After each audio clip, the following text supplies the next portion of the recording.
Yo, what's good, YouTube? This is your boy Nike coming back with another banger. This video is how I qualified for the NBA 2K23 Myteam tournament. I was the #1 overall seed on PS5 for this first game day, and this is the lineup that I used to help complete this.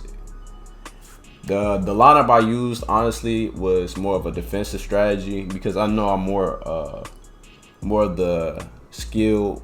I'm more skilled offensively than the average player, so I knew I could use cards that really didn't have that much offense because I just know how to score personally on this game. But this lineup right here consists of players with either high block, high steal, and high perimeter, because what the meta of this game is, people usually tend to mash. So I honestly didn't want to have an offensive lineup because due to the fact that how broken mashing is on this game, I felt like I would be getting abused easily if I use a different lineup when it comes to having better offensive players on this game.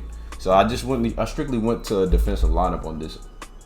So the things I was looking at when I was playing these qual games, which is right here, these are my last 2 games probably that I was playing, and the games were like spiking more at the end, but towards the beginning I was just looking to play, honestly, just play a straight up defense, not try to blitz, because in the past years, like last year, you could play, the way you could play the game was you could speed people up, try to create havoc, cause turnovers. But the way this game is, they tone down like blitz steals. So the more steals you would try to look for is half glove. You try to abuse half glove, and half glove is what you could use to your advantage, honestly. Because what I did, even with gold glove with Iguodala, I would let people go in front of me, then come behind them. And if the ball, say the ball was on the right side, I would stay on the right side and just press square and get a back tap steal. It's like a little speed boost. They run up and literally back tap the ball, and it's like a free stop. So that was one thing I was looking for defensively. Another thing I was looking for defensively was, just playing more straight up, because since, like I said, blitz steals weren't not really in the game. If I couldn't abuse the glove, if I was playing a good player, I couldn't abuse the glove, I would just play straight up defense, honestly. And this is where the lineup I just showed y'all came into play, because everybody on the court had at least a 70 block. I feel like for a good defensive group, you would have to have 70 block across the board, and that's just from the point guard, honestly. Everybody else, I honestly feel like, needs to have either 80 or higher. Well, your 2 guard and your lock needs to have at least an 80 block, and your centers at least need to have a 90 block to be able to consistently get stops. And the way this quals was, you really need to aim to get stops in the paint, because majority of the people, look to attack the basket, honestly. So that's what I look for defensively. Offensively, man, I'm more skilled, one of the more skilled scorers in the community, honestly. I feel like I am the best scorer on the console, period. But that's just me personally. So the things I looked for was getting with the meta of the game. I look to get to the paint more often than not. Just play real smart, strategic, honestly. Because in the past, like last year, I would look to just strictly 3-hunt, but with the way the meta of this game is, man, you can't just 3-hunt the whole time. Like, the game doesn't work that way. The game is too inconsistent with catches, shot timings, and all that. So all that plays a factor. So what I looked for was scoring a fast way, but efficient way, honestly. So with the way you're looking at the game right now, I'm honestly, if someone pressed me, I'm looking to get to the rack. Because the way pressing is on this game, it gives up a lot of rim runs. And like right here, I'll score in a fast way. And I feel like I'm one of the, more offensively gifted players. And I feel like I could just shoot a lot of open shots, and I can time them at a high rate. So when I am open, I take my open threes. When I'm not open, I look to take my twos. I was just playing real smart, and on defense, you just got to make plays, honestly. I just dropped right there, got the block, and that right there shows why Chris Bosh is a top power forward in the game. and why defensive lineups are better. Because if I had more, say Sean Kemp, I would say, or say if I had a smaller lineup with Kawhi or Larry Johnson at my 4, I feel like I wouldn't have got that stop. I wouldn't have got that many stops because the block is not as high as Chris Bosh's, honestly.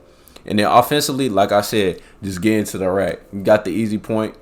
Then on this clip, scoring on the break is one of the biggest things you could do in quals, bro. That's what you need to look for. Scoring on the break makes the game so much easier because you take pressure off yourself having to score in a half court, and you can just score just like in quick bunches. I promise you, it helps the game in so many ways.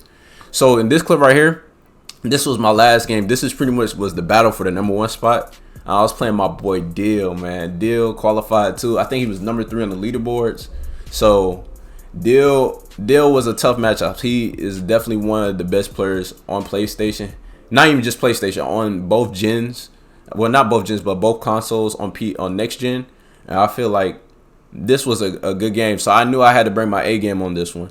So I definitely changed my approach because I know Dill and I know he's a comp player. But you should also play every game like it's a comp game, honestly. It's like you don't want to take any game off because with the way the games was, you just look to blow everybody out. So this game, I had to like get the mindset of not looking to blow out, just to win. So I started off hot. I ain't gonna lie. I was hitting everything. Slow fades on the break, scoring, bring the ball up, and come into a 5-out right there, snatch, and go for a pop. I looked for the dunk, but I hit the pop. I was hitting everything. I was just being smart, just being real smart with Cade. Hit the pop again, quick pop. That's what you look for when you playing these games. Honestly, trying to score in the most efficient ways. Don't overthink it. Don't try to 3-hunt too much. Just have a nice balance of everything, honestly.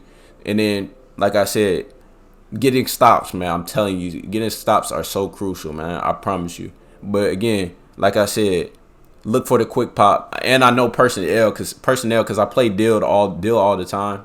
It's one of the players we always wager. And he also made 250. So I have notes on everybody from like 250. I know he likes offensively.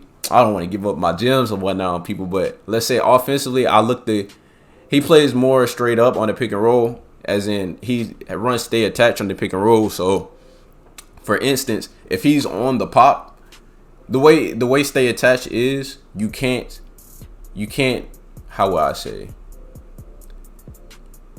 Damn, hey, this gonna be a bitch to edit. My bad, bro. But the way you play pick and roll on here is if you run stay attached, you can't. It's not to give up pops, but I know the quick pop is always there on stay attached because once you click on, I can hit it right away because your first reaction is to stop the rim run. So against him, I knew he wanted to stop the rim run, so I hit him right away as soon as he clicked on and backed off. It was a free 3 every time. And then what I started looking to do is hit the pop again and then go into the rim run. This is more of, I say, how stage players play in the stage. Like honestly, I honestly compare my game style to how like someone would play in the stage, as in hitting the pop, trying to run back to the paint. And if they play your pop, then just if they don't play your pop, just let it fly. I mean, the worst that can happen is you miss, honestly. And then if you miss, you just gotta have confidence in getting your stop back, honestly. And that's how I cater my game off of. Like, I'm not afraid to take shots because I believe in my defense and I'm going to get the stop back. And I also believe that I can hit a lot of these shots at a higher rate. But more not the way Dill was starting to adjust to my pop, so I was just looking to play like in a more bad way, not bad way, more of an efficient way, just getting to the rock. So that concludes my game right there. This was the last game. This game right here put me #1 on the leaderboard, and this was after, I think it was after 5 o'clock. I got plus 118. The main thing I can say from this is you just look to play every game like it's a competitive game, honestly. Like, you can't take no one lightly, because if you take someone lightly, I mean, the game, I don't know how the game ends. Some of the best players took the game lightly, and they lost to people they shouldn't have lost to. So honestly, that's why I felt like it was separated how I played compared to everyone else. I didn't take the games lightly. I respected my opponent, every single one of my opponents. Again, this right here showed that I was the #1 player on the leaderboards right here. And I'ma